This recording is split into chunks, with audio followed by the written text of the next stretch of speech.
সকালে ভাইকে নাস্তা খাইয়ে দিচ্ছিল তে। জিমিন রান্না করছে রান্নাঘরে। কালকে তোর অনেক কষ্ট হচ্ছিল বোন, তোর ভাবি প্রেগনেন্ট, এই অবস্থায় ওকে নিয়ে হসপিটালে গিয়েছিলি, তারপর গাড়ি ছিল না। কি যে বলো না, তুমি হসপিটালে আর আমরা কি বাসায় বসে থাকবো নাকি? বাদ দাও তো এসব। তোমার ব্যথা কমেছে? কমেছে। কালকে জাঙ্কুক ছেলেটা না থাকলে যে কি হতো, ও ঠিক সময় না আসলে ওইখানেই পড়ে থাকতাম আমি। ভীষণ ভালো ছেলেটা, পাশের এলাকায় থাকে। তোকে ওই ফোন দিয়ে জানিয়েছিল না? এখন ওষুধগুলো খাও তো ভাইয়া। তে ওষুধগুলো দিয়ে পানি খাইয়ে দিচ্ছিল সুগাকে, তখনই ফোন বেজে উঠলো। ফোনের দিকে তাকিয়ে প্রচন্ড বিরক্ত লাগলেও ভাইয়ের সামনে তা প্রকাশ করলো না। মুখে একটা কৃত্রিম হাসি ফুটিয়ে ফোনটা হাতে নিল। কাই ফোন করেছে? হ্যাঁ। যা তুই ঘরে গিয়ে যে কথা বলবন, আমি একটু ঘুমাবো। আচ্ছা। ঘরে এসে দরজা লাগিয়ে দিল তে। ফোনটা এখনো অনবরত বেজে চলেছে। লোকটার সাথে কথা বলতে হবে ভেবেই অসহ্য লাগছে। হ্যালো, আসসালামু আলাইকুম।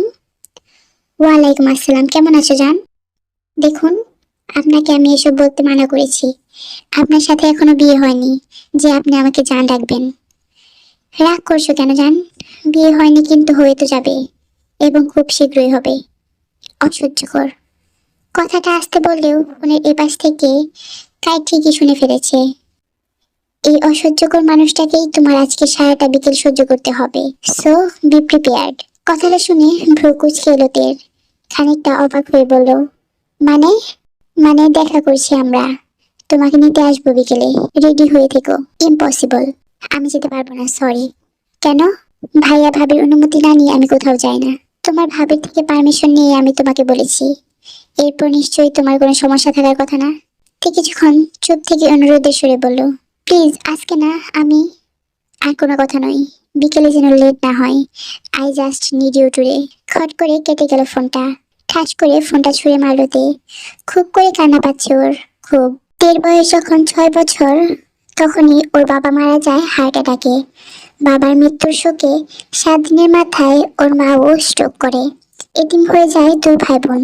তারপর কয়েক বছর চাচাদের সাথে নিজেদের বাড়িতেই ছিল। ধীরে ধীরে সুগা নিজের বিজনেস দাঁড় করায়। সেই ভিত্তিতেই আজ সে সফল বিজনেসম্যান। বর্তমানে ওরা যে বাসায় থাকে সেটা সুগার নিজের টাকায় কিনেছে।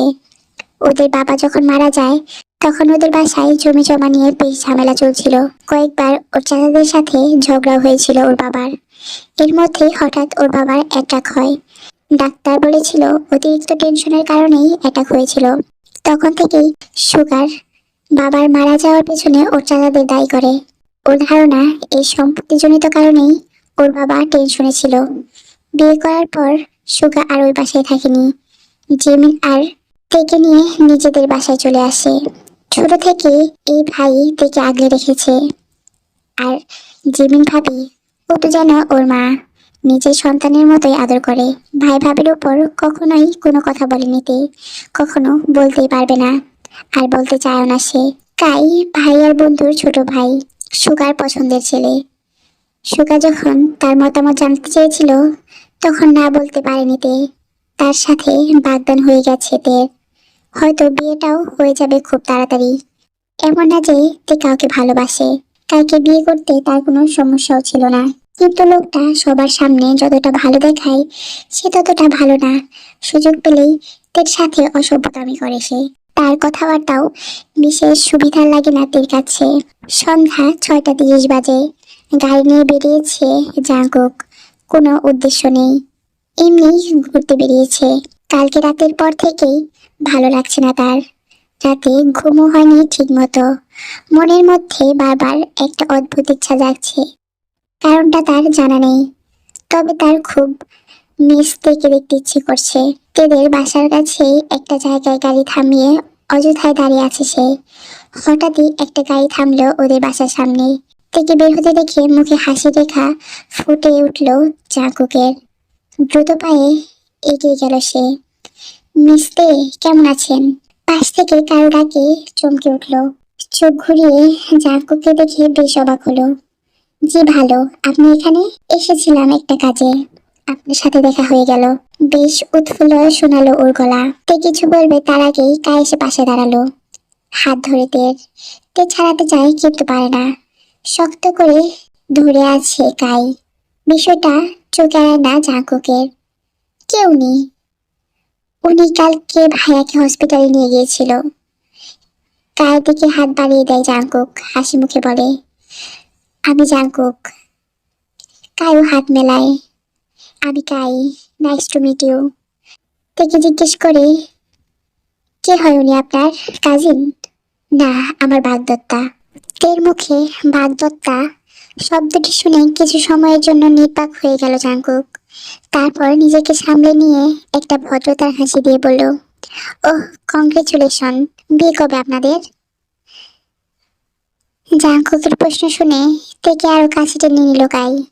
তের অস্বস্তি বোধটা খুবই সূক্ষ্মভাবে পর্যবেক্ষণ করলো জাঙ্কুক। মেয়েটা কেমন যেন উসখুস করছে, কিন্তু কেন? সেটা হতে এখনো দেরি জাঙ্কুক সাহেব। তার অনার্স শেষ হওয়ার আগে সে কিছুতেই বিয়ে করবে না। উত্তরে মৃদু হাসলো জাঙ্কুক। বিদায় নিয়ে গাড়িতে উঠে বসলো। সিটে হেলান দিয়ে চোখ বুজে রইল। মাথায় শুধু তের বলা আমার বাগদত্তা কথাটাই ঘুরছে। উনি অন্য কারো ব্যাপারটা ভাবতে মনটা বিষিয়ে উঠছে। কায়ের প্রতি তের আচরণও তাকে ভাবিয়ে তুলছে। মেয়েটা কি বিয়েতে মত নেই, নাকি শুধু সে সামনে ছিল বলে লজ্জা পাচ্ছিল? ঘরে এসে ক্লান্ত ভঙ্গিতে বিছানায় গায়ে এলিয়ে দিল তে। বালিশে মুখ গুজে কিছুক্ষণ পড়ে রইল। লোকটার সামনে কি একটা লজ্জাকর পরিস্থিতিতে পড়েছিল কিছুক্ষণ আগে। কায় কিভাবে ধরেছিল তাকে, ওনার সামনে কিছু বলতেও পারছিল না।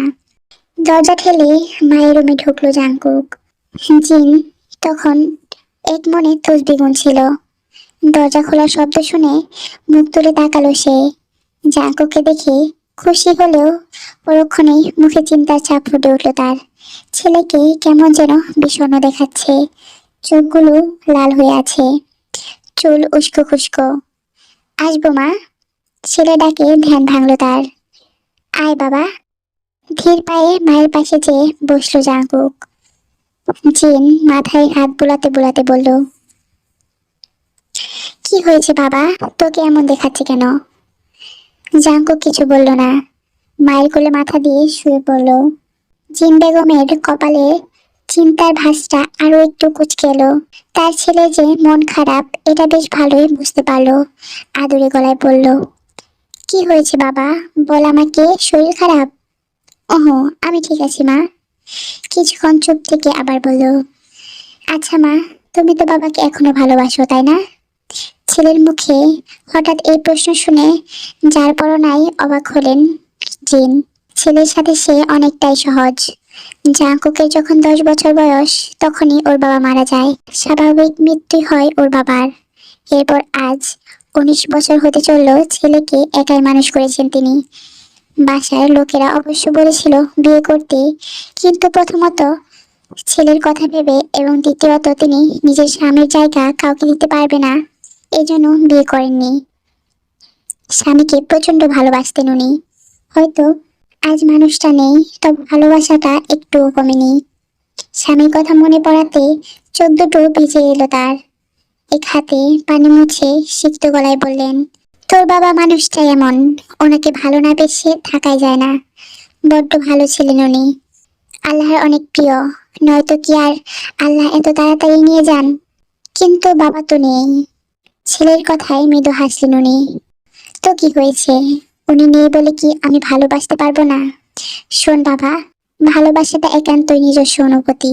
কাউকে ভালোবাসলে যে সেটা প্রকাশ করতে হবে বা সবাইকে দেখাতে হবে যে আমি তাকে ভালোবাসি, এটা নয়। মুখে না বললেও ভালোবাসা যায়, কাজকর্মেও ভালোবাসা প্রকাশ করা যায়। ভালোবাসাটা তো আর চাপিয়ে দেওয়া যায় না, জোর করে আদায়ও করা যায় না। এটা আদায় করার মতো বস্তু না। তুই কাউকে ভালোবাসলে বাসবি, সে বাসুক আর নাই বাসুক। এখন বলতো এসব কথা কেন বলছিস? মায়ের কথা এতক্ষণ মনোযোগ দিয়ে শুনছিল জাঙ্কুক। বিষণ্ণে ভরা চেহারাটায় হালকা হাসি রেখা ফুটে উঠেছে। মায়ের কথাগুলো যেন বড্ড প্রয়োজন ছিল এই সময়। না, এমনি। আচ্ছা তুমি থাকো, আমি শাওয়ার নিয়ে আসি, তারপর একসাথে খেয়ে নিব। আচ্ছা যা। ছেলের এড়িয়ে যাওয়াটা বুঝতে পারল উনি, তাই আর বেশি কিছু বললেন না। তবে জাঙ্কুকের কথাবার্তায় ব্যাপারটা আঁচ করতে পেরেছেন উনি। এজন্যই এই কথাগুলো বললেন। তিনি চান না তার ছেলে কোনো ভুল সিদ্ধান্ত নিক। বিকালে হাঁটতে বেরিয়েছে জিন বেগম। বাড়ির পাশে একটা পার্কে ঘুরে ঘুরে দেখছেন উনি। রোজ না হলেও প্রায়ই বিকেলে হাঁটেন উনি। বাড়ির পাশে এমন একটা পার্ক থাকায় বেশি দূরে যান না, এখানেই ঘোরাফেরা করেন। এই দিকটায় গাছপালা বেশি, তাই মানুষ তেমন নেই। হঠাৎই হাঁটুতে প্রচন্ড টান অনুভব করলেন উনি। এক হাতে হাঁটু চেপে উবু হয়ে গেলেন। চোখ মুখ ব্যথায় কুঁচকে এলো তার। ঘাসের উপরই বসে পড়লেন।